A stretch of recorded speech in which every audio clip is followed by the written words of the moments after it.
What's up everybody, it's Sean here and I'm here today to give you guys a review of the Air Jordan 4 Retro in this Thunder colorway. So the Thunder 4s is a colorway that released back in 2006 alongside the Lightning Air Jordan 4s, but both of these were LS or lifestyle releases, and they were a lot more limited than the release that's happening this year.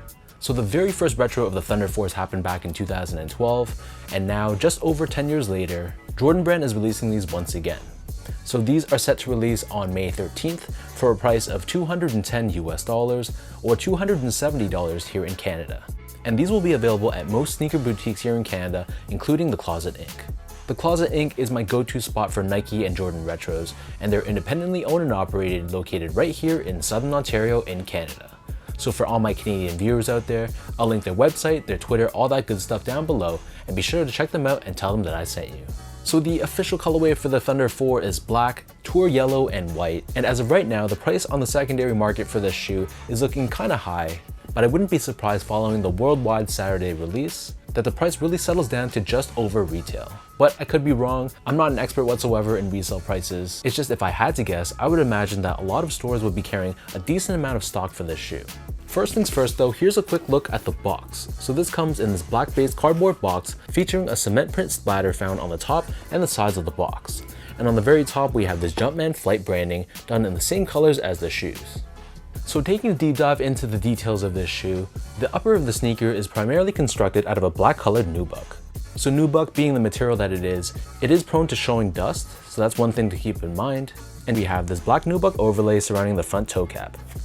Covering the bottom three eyelets, we have this TPU lace crown, which is done in this yellow color, and then in the middle we have that signature netting, which is done in black with an underlying layer of yellow underneath. And then the top three eyelets are once again covered in this yellow TPU, and we also have this black colored TPU triangular flap, which is a staple in the design of all your Air Jordan 4s. Underneath this and beside this, we have more of that black colored nubuck, and then stitched in the center of the heel, we have a black colored TPU heel tab, featuring this white colored Jumpman in the center. For the laces, so these only come with one lace option, and they're your standard flat style lace in black. Underneath this, we have this yellow textile tongue, but it's covered once again in this black colored netting, and then the very top of the tongue is covered in black nubuck, and we have this black colored tag with Jumpman flight branding and a mix of yellow and white. The back of the tongue is lined in this yellow colored textile, and just like any other Air Jordan 4, we have this upside down tag featuring Air Jordan branding. And then the interior liner of the shoe, this is covered in a black colored textile, and the padding for these Thunder 4s wasn't too thick and it wasn't too thin. Moving on to the insoles, so these come with a polyurethane foam insole, and it's covered in a black colored textile on top. Stamped on the heel, once again, we have another white colored Jumpman. So the upper of these Thunder 4s sits atop this full length polyurethane foam midsole, which is painted in this tour yellow color. Just like any other Air Jordan 4, we have this cutaway on the midsole and the heel, revealing the air sole unit that's found within the midsole for cushioning. And then finally, turning this pair over to the bottom, this is your standard Air Jordan 4 outsole. And in this case, it's constructed primarily out of a black colored rubber. We do have a white colored Jumpman in the center, and we have this yellow colored rubber pod on the forefoot, and you can see here we have this herringbone style traction pattern. So that breaks down the look and the construction of this pair. And for those wondering about sizing, I know the Jordan 4 sometimes can be a bit of a snug fitting shoe. So my foot measures as a true size 10, slightly on the wider side, and I wear between a 10 or a 10.5 in the Jordan 4. So for this pair, I got these in a size 10, and I feel like they fit me nicely in a very snug way. So if you have a very wide foot, or you just like more of a roomy toe box, I'd recommend going up a half size, but for narrow or normal width footers, I think you can definitely go true to size in this pair. Moving on to the comfort, so these feel pretty much like any other Air Jordan 4. It's not going to be that comfortable honestly. It feels pretty flat and firm underfoot, and because of the sizing of the Jordan 4, just because of the narrow toe box, I never really feel like this model is that comfortable. But if you have a narrow foot, I'm sure Jordan 4s feel more comfortable for you guys. It's just because of the shape of my foot, and I'm sure other wide footers can attest to this. Other Jordan models like the Jordan 1, 2, and 3, I find them to be more comfortable than the 4 for some reason. But assuming you're not going to be on your feet for many hours, or if you're not going to be on vacation and walking 25,000 steps for a day, I think this pair would be fine for an everyday casual use shoe. Finally, in terms of the overall quality and craftsmanship, so first off, material quality, I thought it was okay. The nubuck wasn't terrible, but it wasn't the best nubuck I've seen on this shoe.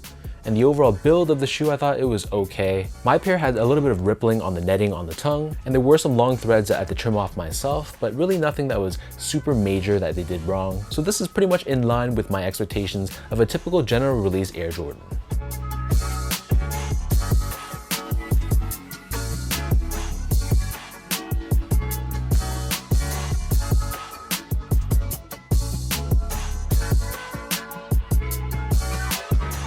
So with all that out of the way now, let me toss these on feet, I'll lace them up, and I'll show you guys how these look.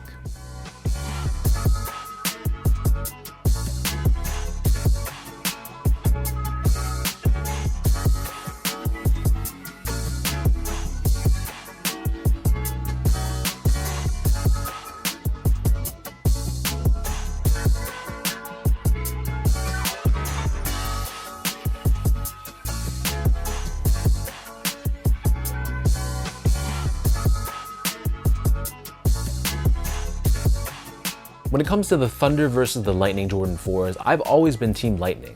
While the Thunder 4 is a dope looking shoe, I just think it's a pair that looks better on other people's feet, more so than my own. In my opinion, there's just way too much black on this shoe, and I'm usually a guy that prefers lighter colors on his sneakers. And because this is so heavily dominated by black and yellow, it's never really been my personal favorite. But I know a lot of people love the Thunder 4s out there, so hopefully when these release on Saturday, it's not going to be too impossible of a shoe to pick up. So best of luck for anyone trying, and as always, let me know in the comment section down below what you guys think. If you guys like this video, be sure to like, comment, and subscribe to my channel if you haven't yet. You can follow me on Instagram at esco8, follow my Twitter account at sean.go, and you can visit my website as well at seango.ca. So until next time, thank you everyone for watching. Hopefully you guys enjoy this review, and I'll catch you guys all in the next one.